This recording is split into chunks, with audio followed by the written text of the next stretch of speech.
Hello everyone, এই যে দেখুন হাঙ্কে জাফরপুর সরকারি প্রাইমারি বিদ্যালয়। আজকে আপনাদের দেখাবো বৃষ্টির যে ওয়েদারে হাঙ্কে স্কুলটা যে ডুবে গেছে, মনে হচ্ছে বন্যা হচ্ছে বা। তো যাই হোক, হাঙ্কে স্কুলটা আপনার ঘরক দেখাবো। দেখেন হাঙ্কে ছোটো বাচ্চারা মানে সন্তানেরা, যাই হোক আমার তো সন্তান না, আমি বিয়ে করিনি। যাই হোক, আমাকে এলাকার যে ছোটো বাচ্চারা এই যে দেখেন এই মাঠটাতে খেলা পারবে না। আর যাই হোক, একে পুরা স্কুলটা হয়ে গেছে, মানে বন্যা হয়ে গেছে।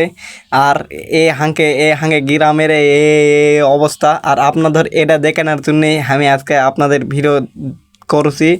আর আপনারা জানেনই সবসময় আমি বক বক বক বক করি। আর স্কুলটা চারিদিকে ঘোরা, কী সুন্দর সবুজ শ্যামলে ঘেরা আমাদের গ্রামের এই জাফরপুর হাই স্কুল। যাই হোক, আমাদের জাফরপুর হাই স্কুল, এখন আপনারা বলতে পারেন জাফরপুরটা কোন জাফরপুর? জয়পুরহাট জেলার আক্কেলপুর থানার জাফরপুর সোনামুখী ইউনিয়নের জাফরপুর গ্রাম। এই স্কুলটা এই অবস্থা বা। ওই যে আমার বন্ধু ক্যামেরাম্যান, যাই হোক ধরেছে ক্যামেরা। আর আপনাদের আজকে দেখাবো এই যে এই স্কুলটা কী সুন্দর ড্রয়িং করা আছে। আর এই যে দেখেন ছোটো বাচ্চাদের জন্য কী সুন্দর ড্রয়িং করেছে। আর এটি দেখাবো, দেখেন হাঙ্গে স্কুলটা কত সালে স্থাপিত হয়েছে। যাই হোক, মিশমিশে আছে। হাঙ্গে স্কুলটা স্থাপিত হয়েছে 1820 সালে, এই যে আক্কেলপুর থানার জয়পুরহাট জেলায়। আর যাই হোক, এই স্কুলটায় খুব সমস্যা। আর আপনারা যতটুকু পারেন একটু কর্তৃপক্ষকে জানাবেন। আর কর্তৃপক্ষ কী জানাবেন, তাই হোক বৃষ্টির কারণে এই অবস্থা হয়েছে। আর এই প্রাইমারি স্কুলটা আপনাদের ঘুরে ঘাড়ে দেখাচ্ছি।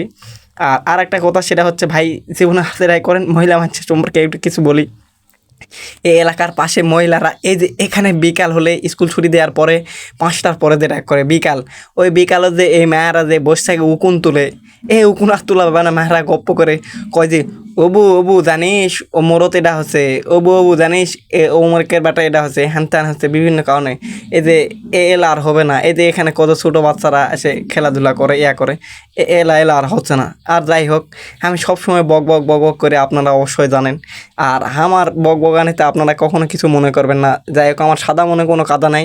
আর এই জাফরপুর প্রাইমারি স্কুল, আর জীবনে কখনো ভুল বুঝবেন না ভাই। আমাকে অবশ্যই আপনারা সাপোর্ট করবেন, এটা আমার বড় ভাই। এটা দর্শক কিছু বলতে বলছিলাম কিন্তু বলেনি।